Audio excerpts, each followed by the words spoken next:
You're listening to a series on the historicity of Jesus' resurrection. Most of the information in this series is drawn from Dr. Dale Allison's The Resurrection of Jesus, Apologetics, Polemics, History. You can find links to other episodes in this series, as well as his fantastic book, in the description.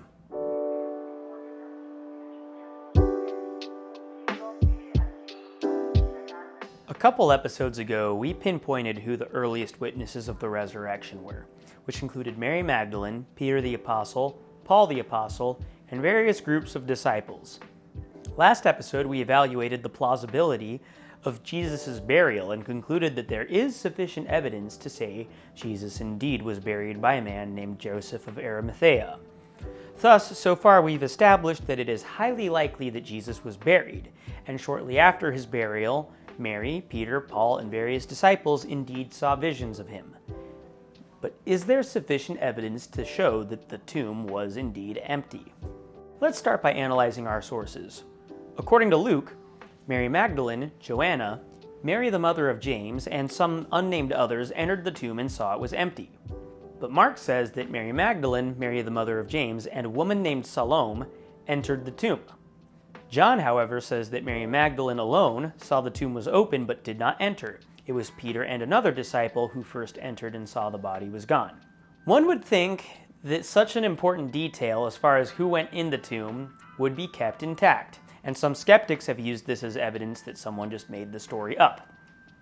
If we think back to our episode on memory research, we recall that discrepancies in this are natural in the formation of a memory transmitted over decades. If anything, the lack of consistency shows that there were multiple independent traditions that can be traced back to one historical event.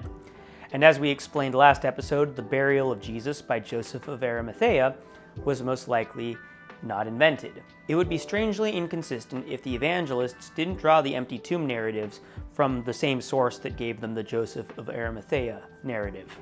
Another inconsistency that shows these stories weren't invented, since if they were invented they might have cohered better, is how much time passed between Jesus' death and resurrection. In Mark chapters 8, 9, and 10, Jesus clearly says after, in Greek, meta, 3 days, he will rise, not on the third day. This would mean he should have risen on the fourth day, but he did not. Thus, it seems more likely that Mark received two traditions, one in which Jesus prophesied a resurrection after 3 days, and another in which Jesus actually rose before the end of 3 days. Mark, not knowing how to resolve the tension between these two traditions, decided to include them both. Another argument some use against the empty tomb is that St. Paul never mentions it. Well, St. Paul doesn't give a whole lot of details about most of Jesus' death, burial, and resurrection. Are there any parallels between the missing body story and stories from other religions that Christians could have repackaged? Yes. Jews believed that Enoch and Elijah ascended into heaven. Roman legends existed about mystical disappearances of bodies, such as those of Ganymede, Cleomedes, Empedocles, Aristes, Apollonius, and more. The difference between Christians and both Jews and Romans is that the latter two groups came up with those stories decades, if not centuries, after the alleged mystical ascensions of their respective figures happened. The notion that Jesus' body was missing came out quite quickly after it allegedly happened, and it was relatively unchallenged within Christian communities that we know of. Now, we do have one slightly more recent example of a missing body story that many, including the learned class, believed. Pope Gregory the Great, a very intelligent man, heard a story that a dead Roman craftsman who was buried in a church began shouting, "I burn, I burn!" The next day his clothes were found, but no body was there. Pope Gregory believed that this man had gone to hell. Ouch. Why is this story important? Because it shows that mystical missing bodies are not just a phenomenon confined to ancient myths and legends, rather there are examples of communities reporting missing bodies soon after their deaths without any logical explanation. This proves that it may be possible for a community to invent a dramatic legend without anything actually having happened. That said, we do have the varying accounts of the empty tombs to fall back on from the Gospels and St. Paul, so for now it's safe to assume that the tomb was indeed empty. Okay, well maybe someone took the body. This was already addressed in Matthew chapter 28, which reports that the Jewish authorities started this rumor. Other than this singular mention, the concept that a disciple took the body isn't really mentioned by early Christian texts or anti-Christian polemics. Since neither proponents or opponents of Christianity considered this a viable explanation, neither will we. Well, if there was an empty tomb, the disciples would have venerated it, right? Sure, but there's no evidence they didn't venerate it. Recall that we have very few sources about early Christian practices. Also, there is a site that Christians have been venerating for millennia as the site of Jesus' burial and resurrection. It's called the Church of the Holy Sepulchre. I went there last year and it was amazing. I made a vlog about it, link in the description. If Jesus' tomb was empty, wouldn't have the early Christians shown it to their opponents? Okay, well, if Jesus' tomb wasn't empty, wouldn't their opponents have dug up the bones? One final thing to note. We've covered this a few times, but Dr. Allison reminds us that usually when the evangelists are redacting or creating stories, their Old Testament references or Old Testament sounding language is dialed up to the max. Basically, the more legendary or redacted parts of the New Testament read like Old Testament fan fiction. This is not the case with Mark chapter 16, the story of the empty tomb, which is remarkable because it's the climax of the gospel and it reads very matter-of-fact with no scriptural flair. So what other details do the other Gospels include that would indicate there was no theft of the body? Matthew says the women came at the end of Saturday to anoint the body. This is important because it allegedly happened on a Saturday, which would have given thieves a very narrow window to steal the body. Matthew also says that it was an earthquake that moved the stone. In fact, he says that there were guards in front of the tombs.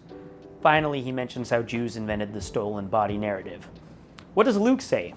Luke says that the rest of the apostles did not believe the women who told them about the missing body until they saw it themselves. Luke also reports another important detail, that the clothes were still in the tomb.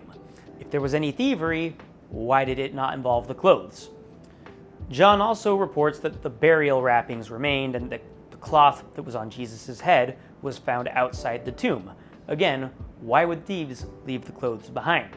The final evidence for a lack of a body is the women factor. We already explored this in a previous episode, how a woman's testimony was considered inferior to that of a man's. So if this story had been invented, the evangelists sure wouldn't have been dumb enough for their lie to rest on a woman's testimony. And before you point out how Luke replaces Mary with Peter as the first witness of the resurrected Christ, that can be credited with trying to make the story sound more credible. The Gospel of Peter completely supplants Mary with a group of male elders who saw the empty tomb first. And fun fact, the angel's appearance to Mary Magdalene is the only place in the entire Bible, and I mean the entire Bible, in which an angel appears to a woman asking her to deliver a message to men. So, was Jesus' tomb empty? On one hand, Christians were known to create legends about saints and miracles, including stories of resurrections and disappearing mythical bodies. On the other hand, Mark's terseness about the account, as well as the various conflicting details from other Gospels, which show patterns of memory distortions of a historical event, and the reliance on women for testimony provide a much stronger argument that Mary did indeed see an empty tomb.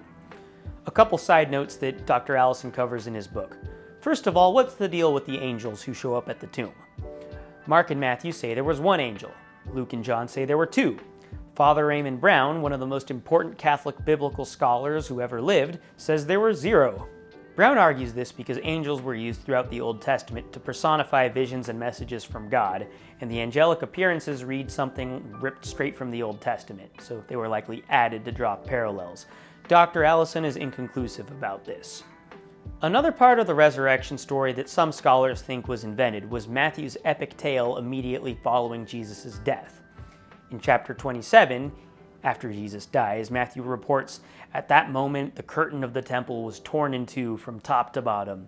The earth shook and the rocks were split. The tombs also opened, and many bodies of saints who had fallen asleep were raised.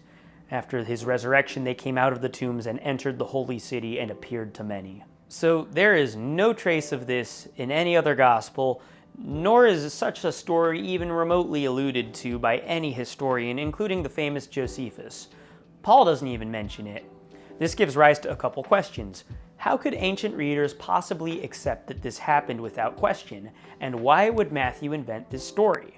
There are a few theories that could answer these questions. First of all, the events in this passage may sound shocking to us, But given the prevalence of epic myths and legends in the first century, such a story might not have seemed like a huge deal to them.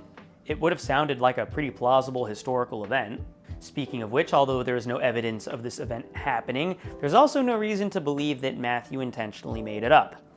The fact is that it is fairly common for cultures to cake on legends to historical figures fairly soon after their deaths. We see this even in American folklore, and Dr. Allison has a few examples in his book. The point is that Matthew probably did think this happened. These two stories, the angels and the earthquake, very well may be examples of how legends can and do get attached to historical figures quickly after their deaths. But Will, why would God allow for a historical falsehood to taint scripture, you ask? I've mentioned this a couple times, but there's good reason to believe that Greco-Roman biographies didn't strive for the kind of accuracy our modern Western biographies try to get. And if we believe that God, who communicates to humans in a manner most fitting of their time and culture, inspired a Greco-Roman biography, like any good Greco-Roman biography, the Gospels ought to contain hints of myths, legends, and parables. Anyways, returning to the question posed at the beginning of this episode. Yes, Jesus' tomb was most likely empty. The precise details of exactly who was there and how the stone was rolled back are up for debate, though we can know for close to certain that Mary Magdalene was a star witness. Until next time, God bless you.